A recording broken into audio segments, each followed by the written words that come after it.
I'm Logan Crawford, and right now on Spotlight, it seems we are more divided than ever before as a Oh, nation, from mhm, politics to religion to education to even agreeing upon a person's gender. mhm. Nothing is black and white anymore. It doesn't seem like there's any middle ground. Well, Lawrence Clayton is a fantastic historian and journalist, I'll call him. He has written a number of editorials for the Tuscaloosa News. He has compiled the best of the best into a book called The Pushback. And we are delighted to have Lawrence Clayton join us here today on Thank Spotlight. you. Lawrence, thanks for coming. Thank, yeah, thank you, Logan. I appreciate that, and I'm always happy to share what little brain power I can bring here on our world today. And you're right, we are divided and not united, and it's an issue we all need to address. It seems like we're purposely being played against each other. You have MSNBC on the left telling us that the people on the right are demons, and you have Fox on the right telling us everybody on the left are demons. I mean, it can't be that we're half a nation of demons, can it? No, and you know what I was in the university environment for all my life. I'm what one colleague who now writes for the public called a and I like it, kind of a reformed academic, a recovering academic. In the academic world, it's hard to speak freely and openly anymore Mm. about your thoughts, your ways of looking at life, and it shouldn't be that way. That should be a forum for open conversation. You don't have to. I don't have to agree with you. You don't have to agree with me. But at least let's talk to each other. And this should go on not only in the classroom. It should go on among those who actually reflect the history of our country, speak about it. That's my field, history, Mm. and we have just so mangled history as as it's almost unrecognizable what we've written about people like George Washington and Abraham Lincoln and even modern icons like John F. Kennedy and Martin Luther King Jr. They all get twisted and mangled to reflect a particular perspective or point of view. That's not what history is about. History is, as one friend of mine wrote, a colleague or somebody else, he said, don't teach the kids what to think, teach them how to think. Exactly. There's a new thing that is happening in journalism. I guess it's a trend, is that some people feel like they know the truth. As a journalist, it used to be that we didn't decide what the truth was. We would Yeah, tell you what one side said yeah, and what the other side said and yes, let you yes. decide. Let me give you a good example of a journalist that I really admired, Walter Cronkite. Mm. I'm going to date myself now here. Anytime I start talking at my age about anything that happened earlier in my life, I oftentimes get kind of looks like, who is that? I said, well, Walter Cronkite, who you know as a journalist, sponsored was had a 30-minute piece. We call it the cocktail hour. Mm. I guess it was CBS, and we learned about a lot of things, including the Vietnam War. Now, the very Vietnam War was very divisive in this country. I I wasn't in Vietnam, but I was in the Navy at the time and did my part, and so felt very free to be critical afterwards. I've done my part. I'm not going off to Canada. I'm not running away from this, that, and the other. And we listened to Walter Cronkite. We may not have agreed with Walter Cronkite. We may not have agreed with Richard Nixon. I voted for Barry Goldwater the first time. I didn't know who Barry Goldwater was, but I knew he was against Lyndon Johnson, and I thought he was representing the worst of Texas, Mm. that you can have. And then I ran a little campaign in New Orleans where I was in graduate school for Eugene McCarthy. Well, Eugene McCarthy was about as radical as you can get as far as, politics and the left. And I understood that I could do this and I can do it freely, and I'm not going to compromise myself. I'm not going to make myself feel excluded in one form or another, or have people attack me because of positions I took on society and politics and especially history. So I think we need to recover that. Logan, I like that. The truth is escaping us, and the saying is, as you well know the truth, and the truth shall set you free. But you have to be able to speak the truth and speak the truth honestly, especially in history. Because if we don't do that, we are undermining our historical memory, which is just like your mind. It's just like denying you did or thought things when you were a teenager. And all of us did and thought things when we were teenagers. We're going, did I really think that? Is that the way I acted? But the truth is so important. It is what we should be after all the time, whether you like somebody else speaking a different truth or not. Exactly. You talked about how history has been twisted and perverted. I mean, George Washington, for the longest time, it was agreed upon and almost settled fact, was a great and noble man whose courage and wisdom helped give birth to the greatest country the world has ever known. Amen. Did he own slaves? Yes. Was yes. he troubled by owning slaves? Yes. Yes. Do we judge this man from the 1700s by 2022 standards? Yeah. You're so right. Thomas Jefferson, probably, at least among eggheads and lawyers and people who study the making of the political philosophies in this country, he owned slaves. He even had children by slaves, Sally Hemings, who he freed when he passed away. Was he troubled by it? Listen, when he died, well, I wasn't there. I'm not that old, but he died in 1823. And he died the same day that John Adams died. You talk about patriots. And he was really troubled because he said, we have a problem in this country, and I don't see a solution. And that problem was how to deal with slavery, because it was an institution that he felt was basically morally wrong. And although it was legally existent because it was even in the Bible, but it's undermining our strength and our ability to think as one people. And he was right. Okay, and to take Jefferson down and take Washington down, literally take Washington down, pull a statue down, and say this guy represented so many different values. I said, well, go back and look at those values. It'd be like questioning Jesus. And I'm a Christian, so I try not to be too obvious because I'm not a pastor. And going back and looking at the Apostle Paul and say, well, how could he have written that about loving your enemies? I mean, you can't love your enemies. Come on now, you got to take care of them in a realistic way.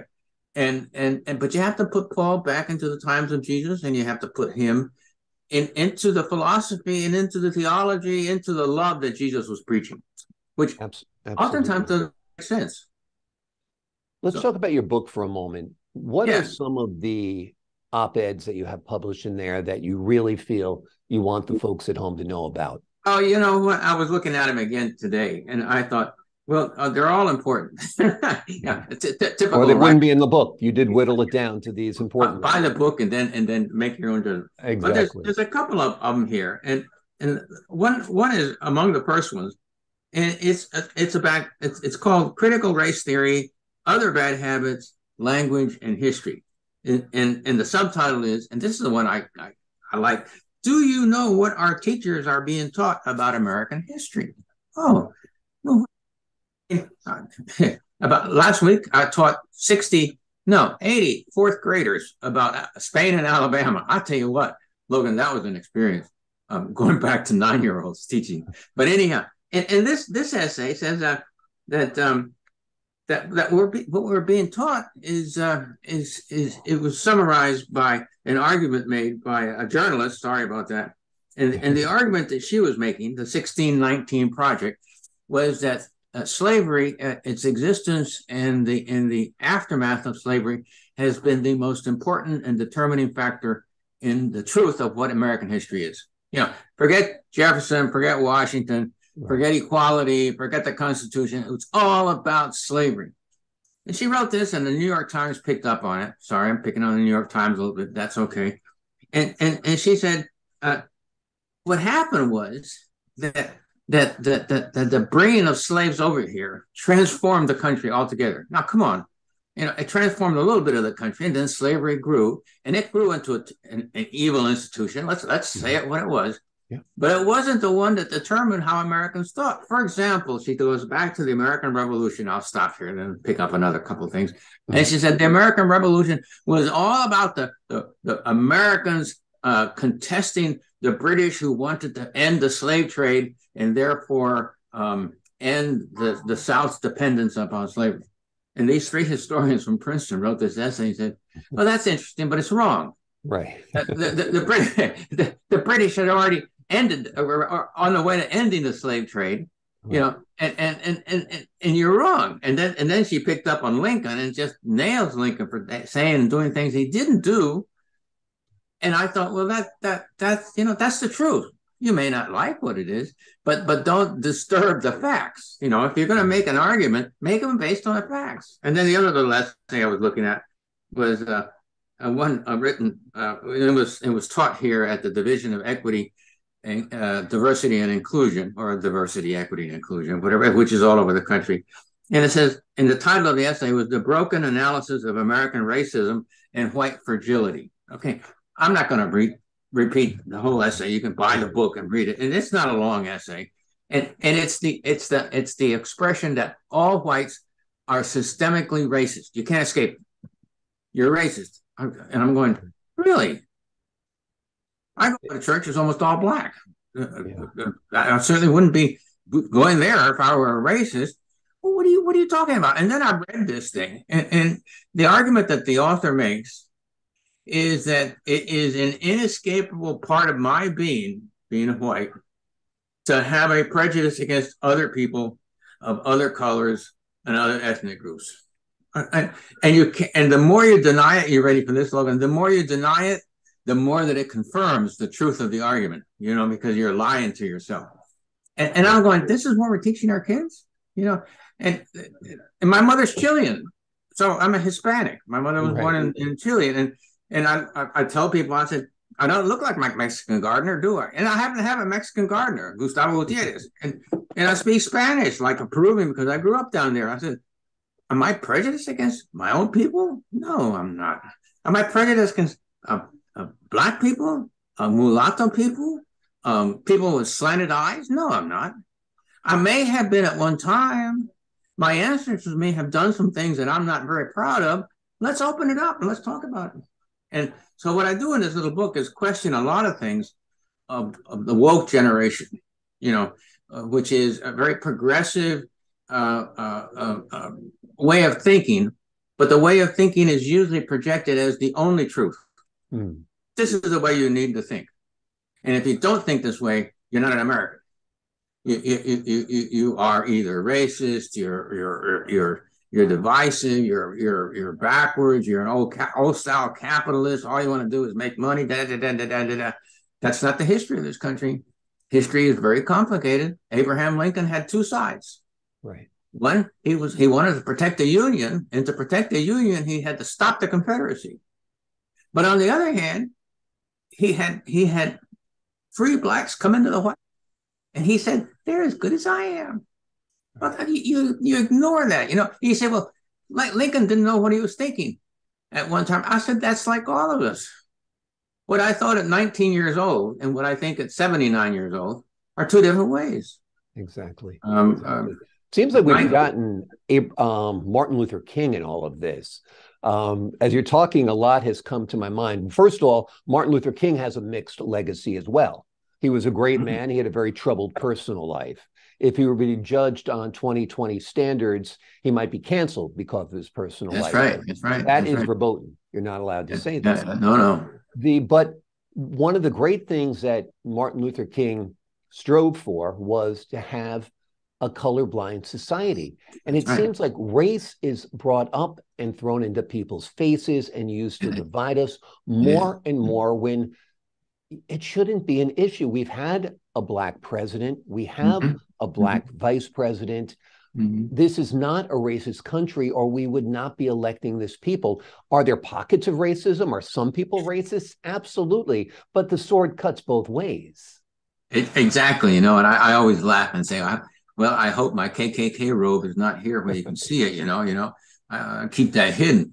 Well, also, you're from Alabama. Think about how people from Alabama are bashed constantly, Alabama and Mississippi bashed constantly by big tech, big media, late night talk show hosts. I mean, it's this horrible cabal of big tech, big journalism, late night talk shows, and Saturday Night Live. And where did the civil rights movement really get going? It was in Alabama and Mississippi. And you go, well, that's because it was so bad there. I said, it may have been bad here, and we may have had a Bull Connor as mayor in Birmingham, but through Martin Luther King Jr., who preached a lot of things he preached, but he also preached something that saved the civil rights movement: peace.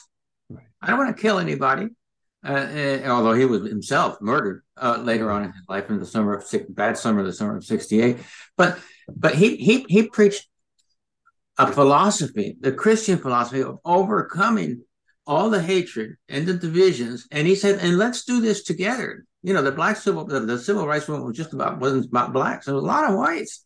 The buses that came down from up north, the freedom buses, the freedom riders, and there was a very significant percentage of white Southerners who felt that something was wrong, right? Okay. My dad was a Southerner. He was from South Carolina. And he believed in the old separation of the races, but he wasn't a racist. All right. How can you explain that? I said, well, that's another whole story. But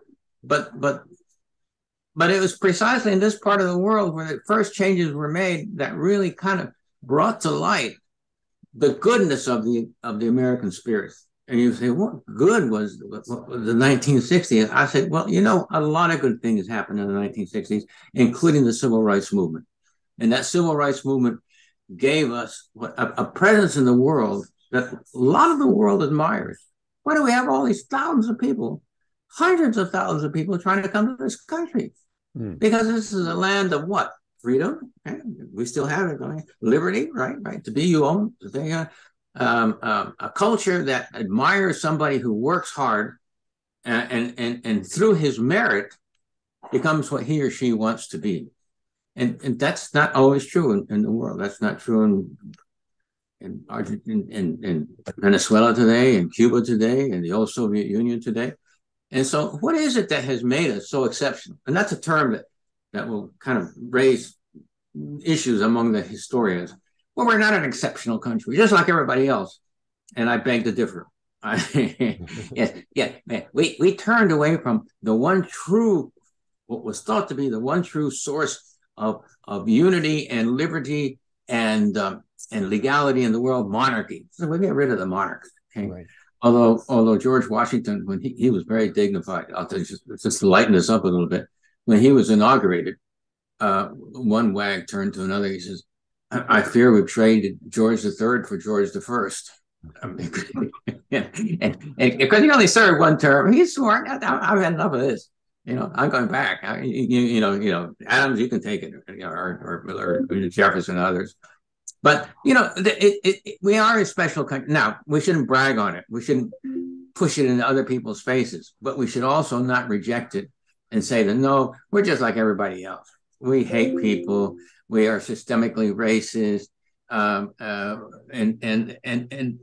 do the things that, as you said at the very beginning of this little monologue, divide us rather than unite us. This doesn't mean we bury our differences. Sorry, I'm not that kind of historian. I tell it like it is, but like it is a lot more fascinating than like maybe what X or Y thinks is and ignores the other. Exactly. And I got a lot of that in this little book. Okay, and the essays they're short essays. They were most of them published as op-eds. And I shouldn't say this, but given the attention span of readers today, maybe a short essay carries more weight than I don't know. I have read the big long books and loved them in history, but nobody reads up 300 and 400 book pages today. Right. You just look at your app. What's the app say about about this? I mean, our attention spans have all been diminished by people going like this. and if not reading that, sticking it up here and taking your picture. Exactly. I got another whole book on that. A new way of looking at this of the Tale of Two Cities. And the new way is me, myself, and I is the most important thing in the world.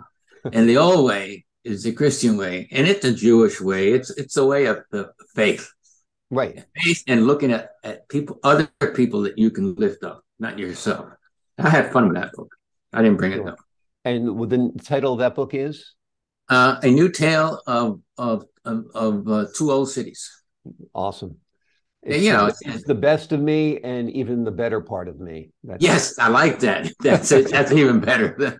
Exactly. Yeah, that catches both sides of our character. Exactly.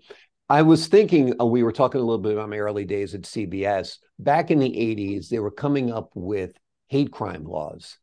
And as a young man in my 20s, I was like, well, that makes sense to me. People can't change their race, they can't change their sexual orientation. So to have special laws that prosecute people based on so-called hate crimes is a great idea.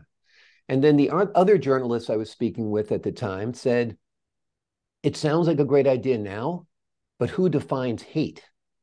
And where does that line go? And where does it restrict speech? And I don't think that's ever been truer than right now. We do have hate crimes, and our speech is constantly reduced to being hateful. I mean, look at Donald Trump. I mean, he's obviously the best of times and the worst of times when it comes to politics. He's beloved by some and loathed by others. Mm-hmm. And, you know, he has actually been criminalized in this country for his beliefs. Yeah. Oh, I agree. You know, you bring up what you're defining as the ambivalence of our world. There's good and there's evil. That's a simple way. You know, you murder somebody, that's evil. Right. Well, I did it in wartime, and that was it. And then that kind of complicates a little bit. You know, I killed that German, or I killed that Nazi, or whatever. And you know, what's interesting, Logan, is that often I never really heard very many veterans of the Second World War talk about what they did in that Second World War. True. Because especially the veterans who were involved in combat, you know, not the guys like me. I wasn't in the Second World War, but I was in the Navy in the mid-60s, you know, storming beaches and bars in the Caribbean and Mediterranean. But they didn't talk about it. And I think part of the reason they didn't talk about it is that they had been brought up to be very averse to killing, to torturing, to dismembering, to triumphing over the enemy, over anybody. Okay, and then we did it in the right with the right mission in mind. You know, we're saving ourselves, saving democracy. I'm working on a new movie right now with a friend on the Doolittle Raid of 1942. We can talk about that some other time. Mm-hmm. But I think part of that reluctance to talk about is what I did was wrong. I understand what I did was right, but I felt wrong doing it. And I think what you're talking about today, and some of the talk about Trump, you know, mm-hmm. Somebody said, "Did you vote for Trump?" Yeah, I held my nose and I pulled. Okay, yeah, and I realized that half the country was doing that because there's an ego involved there. Let's not get involved in politics, and that ego is kind of ugly. But there were some things that he did politically that were good. And people say, "Well, you can't say that about him." I said, "You know, I don't like what the president is doing now, but I still respect him as the president." Now, mm-hmm. How can you do that? I said, "Well, he's an old man like me, you know. I don't want to be president."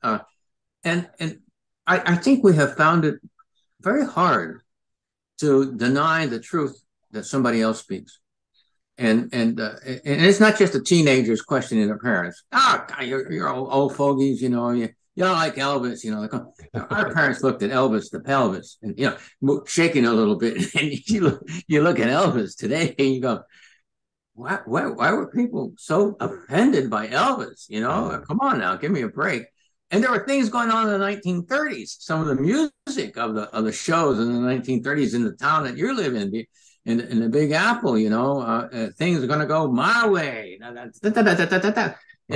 that's egotistical. I said, no, not necessarily. We're a complicated country, and that's what makes us fascinating, and what makes us interesting, and what makes us want to be a part of it and to come to it, because it is a big country, and it does have the ability to absorb all of us as long as we understand that each one of us has to have some kind of understanding. You know, if I were speaking to a Christian audience, I said, love all your enemies. And they would say, come on, Clayton, I can't love X or Y or Z.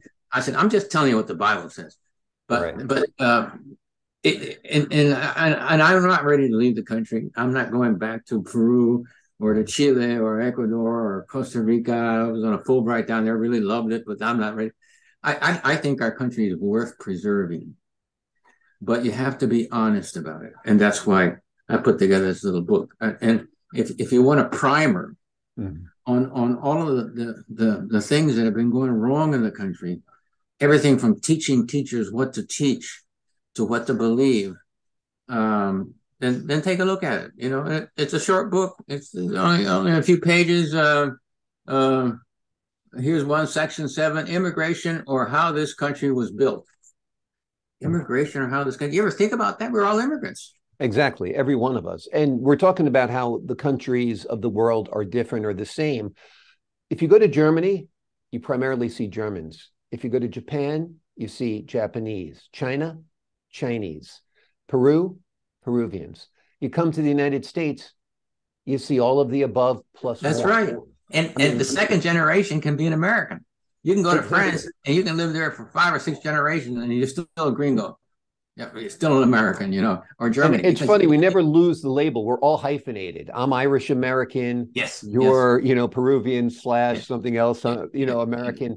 We take pride in our homeland where we came from, but we all came here for the same reason. We were starving to death in Ireland. We were being persecuted in Italy. You know, whatever the cause is, it's generally poverty or persecution. Yes. And, you know, we weren't looking for much more than just a chance to come in, an opportunity, not looking for a handout at all. I remember, you know, my folks wondering how they were going to pay the bills. My dad was working for the city of New York, making $40 a week back in the 1960s. I would never think about, you know, welfare or a free phone or, you know, any of the nonsense that takes place today. I couldn't agree with you more. And did John Rockefeller come over here or Henry Ford come over here rich and wealthy? No, their ancestors were as poor as yours and mine. You know, and these men like Rockefeller are despised. One of my favorite places in the world is Acadia National Park. If it wasn't for John Rockefeller, that would not be a park. Poor people don't give hundreds of thousands of acres to the United States of America to be enjoyed as parkland. I mean, so does Rockefeller have a mixed legacy? Absolutely. Sure. And Ford too. They said, Ford was a racist. I said, did you know that Ford employed more African Americans in the First World War than any other major company? No. Why did he do that? Because he needed them, and they were. When my dad was recruiting in the 1930s, he was working for W.R. Grayson Company in New York and in Latin America, and he was recruiting people in the New York, New Jersey area to work on a new paper mill that was going to make paper from the residue of the sugar making process. Long story. You can read about it in my memoirs. My memoirs, by the way, catch just exactly what you said. Memoirs of a Southern Yankee Hispanic. Okay? That's awesome. Southern by being here almost all my life. Yankee because I was born in New Jersey, and Hispanic because my mother was Chilean. And when he was recruiting, he recruited a lot of blacks from South Carolina. Now, he used the N-word. He was a South Carolinian in the 1930s. He said, those guys knew how to work, and they wanted work. Yeah. And he wasn't recruiting them because, well, they were from South Carolina or because they were black. He said because they wanted to work. Right. You know, and there's so much to be, there's so many stories like that. And they're almost not all, but most of them are uplifting. And then when some guy like a Rockefeller or Carnegie came over as poor as a church mouse. I don't know. I've never met a church mouse, but he came over really poor. And he ended up being almost the richest man in the world. And look at it. You got Carnegie Hall in New York. And there's Carnegie schools all across the Americas, especially the South and the East, you know. Mm-hmm. Carnegie couldn't give it away faster. Logan, he tried to, but he just wasn't about to throw his money away.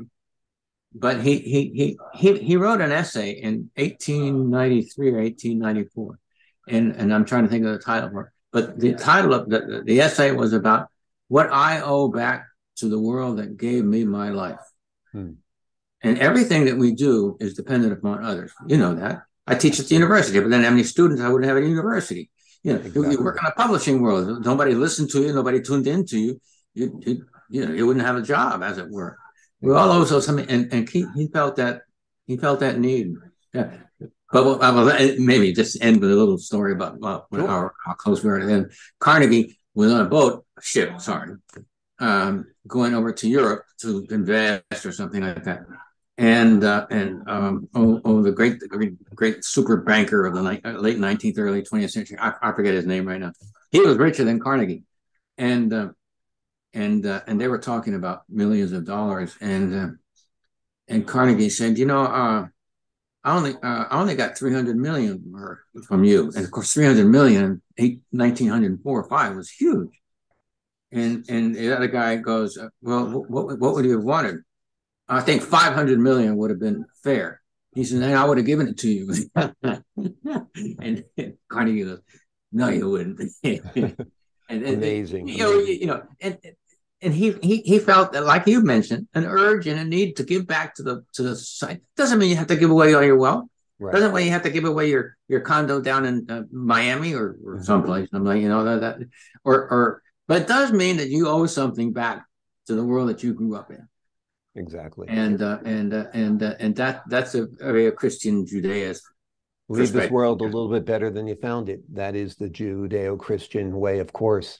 The name of the book is The Pushback. It is a compilation of wonderful op-eds written by Lawrence Clayon. They were published in the Tuscaloosa News, and they are just very, very insightful, packed with historical perspective. It'll give you ammunition when you have Christmas dinner, when you have that debate over the turkey about immigration or the way kids are educated today, or a whole myriad of issues. Lawrence Clayon, thank you so much for joining us here today on Spotlight. It's been a fascinating conversation. Thank you, Logan. I much appreciate it. And anytime you want to talk again, I'm here. Looking forward to it, my friend. And to the folks at home, I'm Logan Crawford, thanking you for your time this time. Until next time on Spotlight.